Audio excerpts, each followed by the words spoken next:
Dis-nous, quel miracle peux-tu accomplir pour justifier ton droit à faire tout cela? Détruisez ce temple, et en 3 jours je l'aurai reconstruit.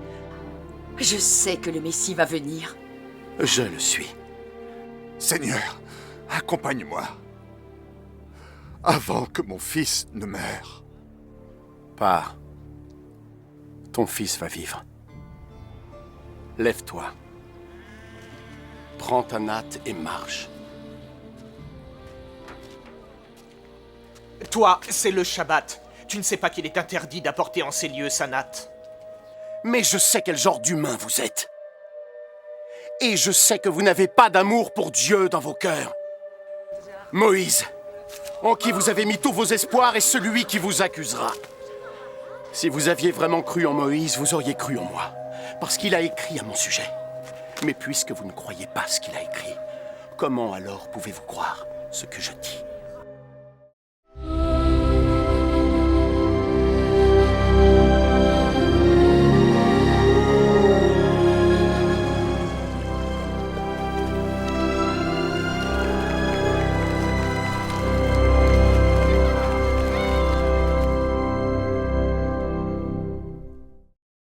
Après cela, Jésus se rendit de l'autre côté du lac de Galilée, appelé aussi lac de Tibériade.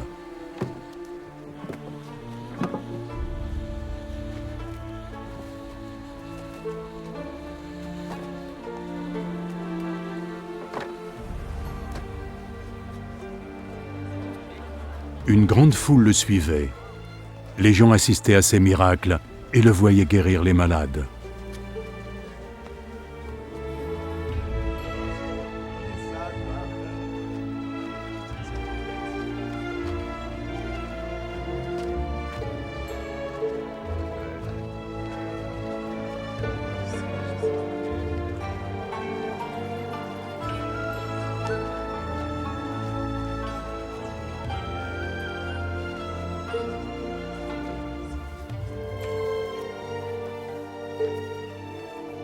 Jésus monta sur une colline et s'assit là avec ses disciples.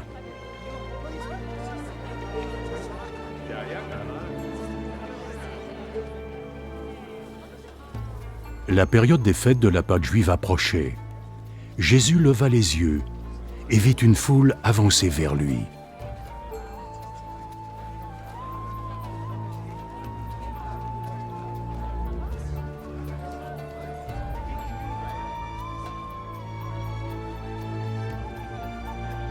Où pouvons-nous acheter assez de pain pour tous les nourrir ? Il disait cela pour mettre Philippe à l'épreuve, car il savait déjà ce qu'il allait faire. Pour que chacun puisse avoir un petit morceau, il nous faudrait plus de 200 pièces d'argent pour acheter le pain nécessaire. Un autre de ses disciples, André, frère de Simon, lui dit : « Il y a ici un garçon qui a 5 pains d'orge et aussi 2 poissons. Mais je crains qu'il n'y en ait pas assez pour nourrir tous ces gens. » Dites à tout le monde de s'asseoir. À cet endroit, il y avait beaucoup d'herbe. Ils s'assirent donc tous. Il y avait environ 5000 personnes.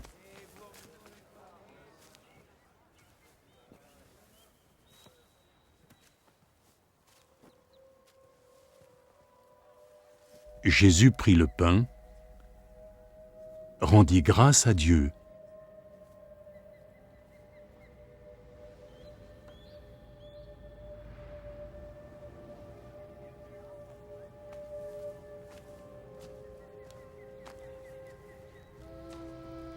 et le distribua à ceux qui étaient là.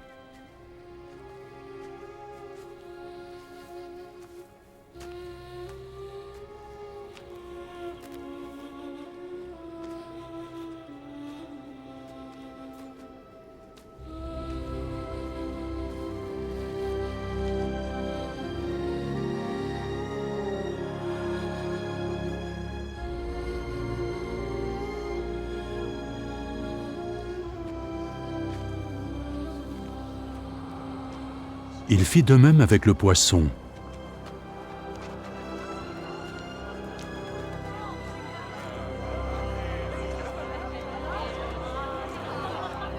Et tous en eurent autant qu'ils le désiraient.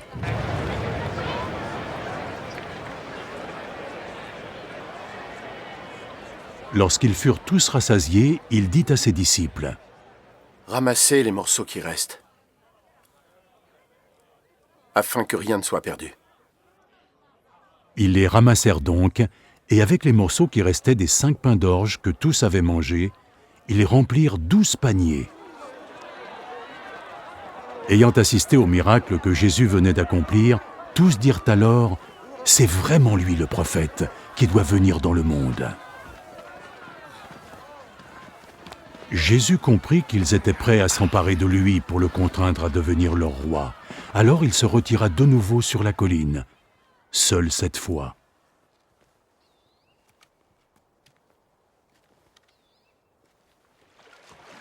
Quand le soir fut venu, les disciples de Jésus descendirent jusqu'au lac.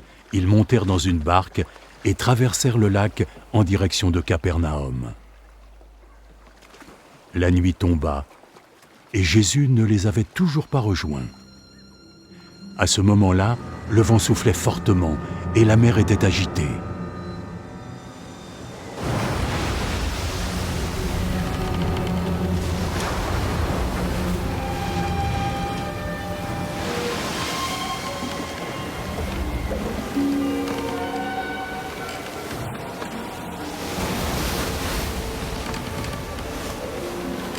Les disciples devaient avoir ramé 5 ou 6 kilomètres quand ils virent Jésus marchant sur l'eau.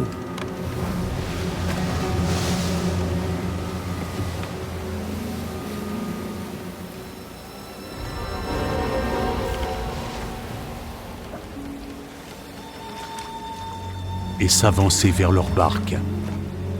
Et la peur les saisit.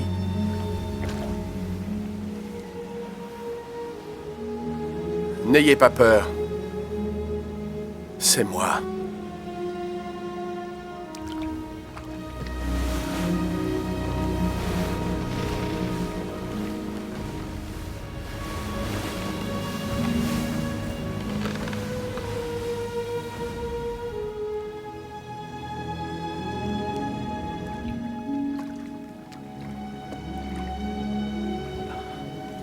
Puis ils voulurent le faire monter dans leur barque.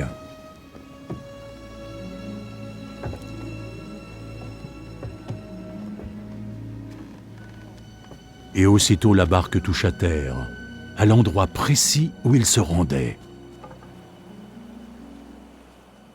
Le lendemain, la foule qui était restée de l'autre côté du lac remarqua qu'il n'y avait là qu'une seule barque. Tous savaient que Jésus n'était pas parti avec ses disciples et qu'ils avaient embarqué sans lui. D'autres barques venues de Tibériade accostèrent près du lieu où la foule avait mangé le pain, après que le Seigneur ait rendu grâce à Dieu. Quand les gens virent que ni Jésus ni ses disciples n'étaient là, ils montèrent dans ces barques et allèrent à Capernaum à la recherche de Jésus.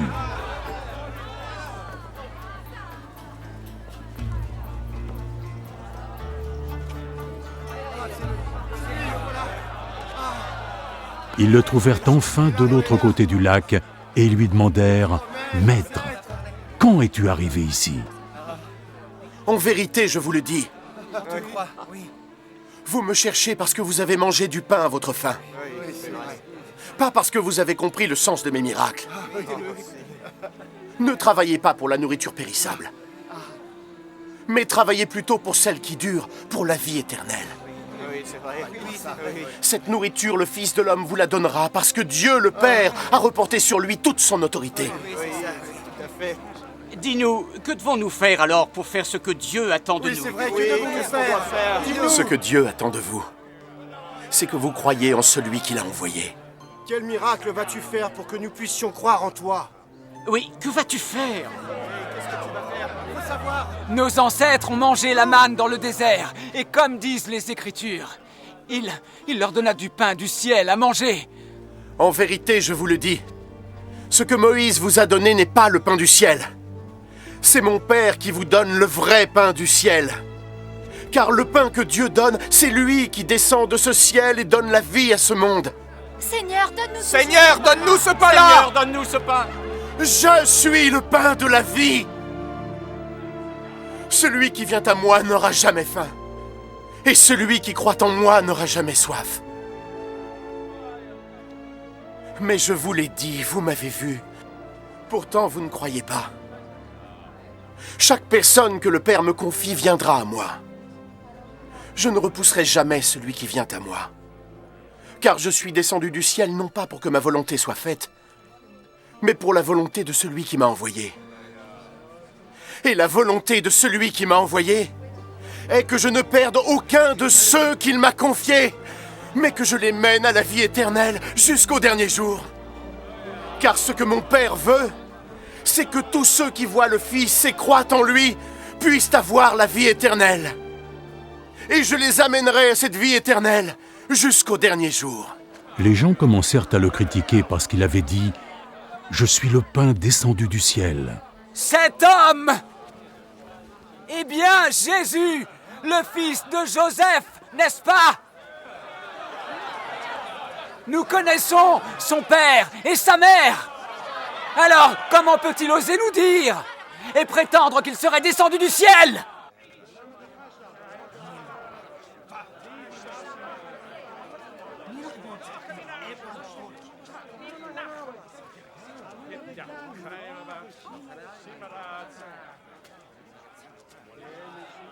Arrêtez de médire entre vous!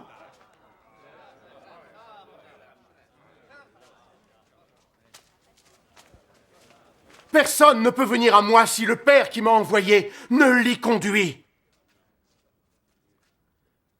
Et je les ressusciterai tous au dernier jour.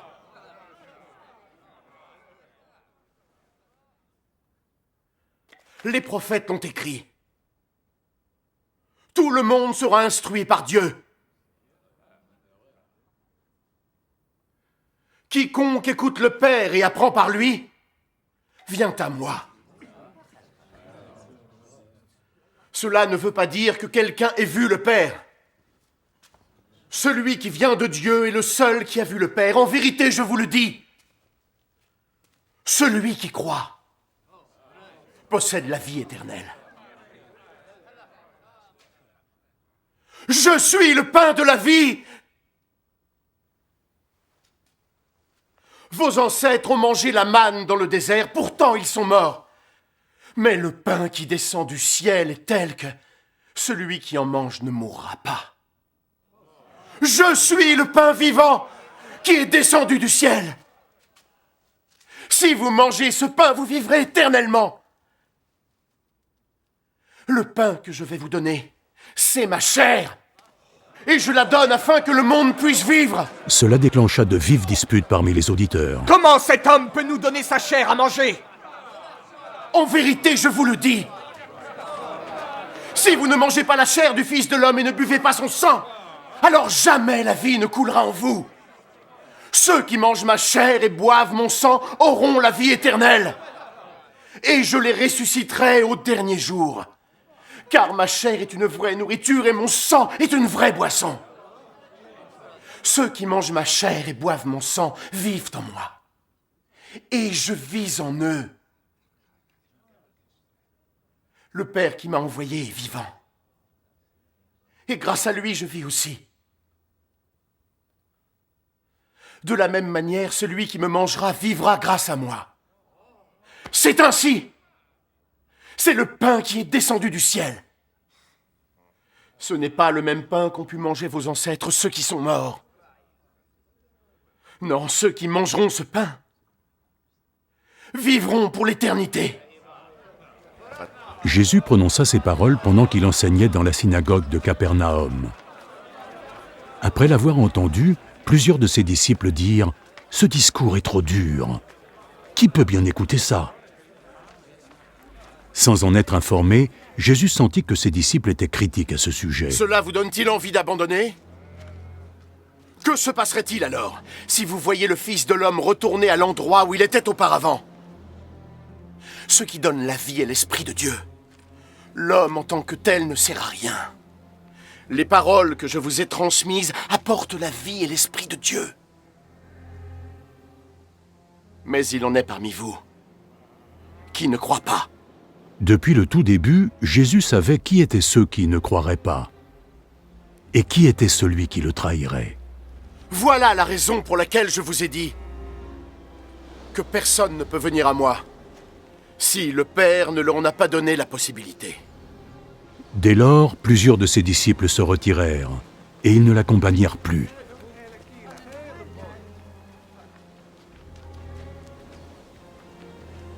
Et vous?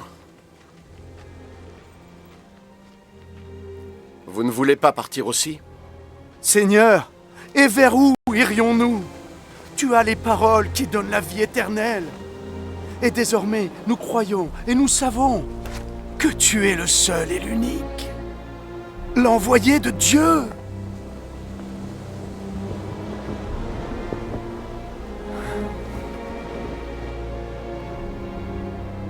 J'en ai choisi 12 parmi vous. Et pourtant, l'un d'entre vous est un démon. Il parlait ainsi de Judas, le fils de Simon Iscariote. Car Judas, bien qu'il fût l'un des 12 disciples, était celui qui allait le trahir. Ensuite, Jésus parcourut la Galilée. Il ne voulait pas séjourner en Judée, parce que les autorités juives voulaient le tuer. La fête juive des Huttes était pour bientôt. Alors les frères de Jésus lui dirent « Pars d'ici et va en Judée, afin que tes disciples voient aussi les œuvres que tu as faites. » On ne doit pas agir en se cachant des autres lorsqu'on désire être connu. Puisque tu fais de telles choses, fais en sorte que le monde entier le sache. Ses frères eux-mêmes ne croyaient pas en lui. Le moment n'est pas encore venu pour moi. Mais pour vous, chaque instant est le bon. Le monde ne peut vous haïr, mais moi, il me hait. Parce que je continue à dénoncer ses mauvaises actions. Allez à la fête, vous, mes frères. Personnellement, je ne vais pas à la fête. Parce que mon heure n'est pas encore venue. Après leur avoir dit cela, il resta en Galilée. Lorsque ses frères furent rendus à la fête, il y alla aussi, mais plutôt de façon secrète, car il ne voulait pas qu'on l'y voie. Les autorités juives le cherchaient pendant la fête et demandaient « Où est-il » Dans la foule, les rumeurs chuchotées circulaient à son sujet. « C'est un homme bon », disaient certains. « Non », disaient les autres, « il trompe les gens ». Mais personne ne parlait de lui ouvertement, par crainte des autorités juives. La fête était déjà à moitié passée, quand Jésus se rendit au temple et commença à enseigner. Les autorités juives ne cachèrent pas leur étonnement. Comment cet homme peut en savoir autant sans jamais avoir étudié? Ce que j'enseigne ne vient pas de moi, c'est Dieu qui m'a envoyé cet enseignement. Quiconque veut se plier à la volonté de Dieu saura si ce que j'enseigne vient de Dieu, ou alors si je parle en mon propre nom. Celui qui parle en son propre nom a tendance à chercher la gloire pour lui-même, mais celui qui cherche la gloire de celui qui l'a envoyé est honnête, et il n'y a rien de faux en lui. Moïse vous a bien donné la loi, n'est-ce pas? Pourtant, aucun de vous n'applique la loi. Pourquoi cherchez-vous à me tuer? Tu es possédé par un démon. Qui est-ce qui cherche à te tuer? J'ai accompli un miracle. Et vous en étiez tous étonnés. Moïse vous a ordonné de circoncire vos fils, bien que cette pratique ne vienne pas de Moïse, mais de vos ancêtres. Donc vous circoncisez un garçon le jour du sabbat. Si un garçon est circoncis le jour du sabbat afin de respecter la loi de Moïse, alors pourquoi êtes-vous en colère contre moi parce que j'ai entièrement guéri un homme le jour du sabbat? Arrêtez donc de juger d'après les apparences, et jugez plutôt d'après la justice. Certains habitants de Jérusalem disaient « N'est-ce pas cet homme que les autorités cherchent à tuer? Regardez, il parle en public, et ils ne disent rien contre lui. » Les autorités pourraient-elles avoir reconnu que c'est lui le Messie? Mais quand le Messie doit arriver, personne ne doit savoir d'où il vient, tandis que nous savons tous d'où vient cet homme. Alors que Jésus enseignait dans le temple, il s'exclama « Me connaissez-vous vraiment? Et savez-vous bien d'où je viens? Je ne suis pas venu de ma propre volonté, mais celui qui m'a envoyé est digne de toute confiance. Vous ne le connaissez pas, mais moi je le connais, parce que je viens de lui. Et il m'a envoyé. Ils tentèrent alors de s'emparer de lui.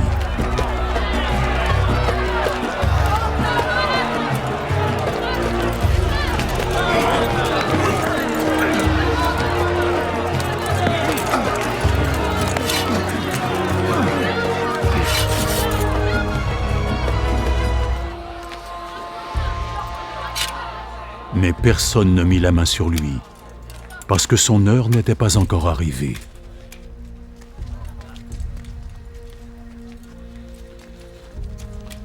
Cependant, dans la foule, beaucoup crurent en lui. Quand le Messie viendra, accomplira-t-il plus de miracles que cet homme n'en a fait?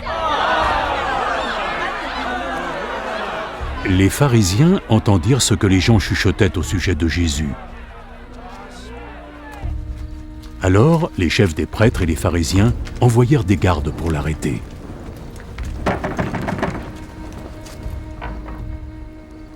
Je serai avec vous pour un peu de temps encore. Ensuite, j'irai auprès de celui qui m'a envoyé. Vous me chercherez, mais vous ne me trouverez pas. Parce que vous ne pouvez pas aller où je serai. Les autorités juives se demandèrent entre elles « Où a-t-il l'intention d'aller pour que nous ne le trouvions pas ?» Ira-t-il dans les villes grecques où vit notre peuple et enseigner aux Grecs? Il a dit que nous le chercherons, mais que nous ne le trouverons pas. Et que nous ne pouvons aller là où il se rendra. Que voulait-il dire?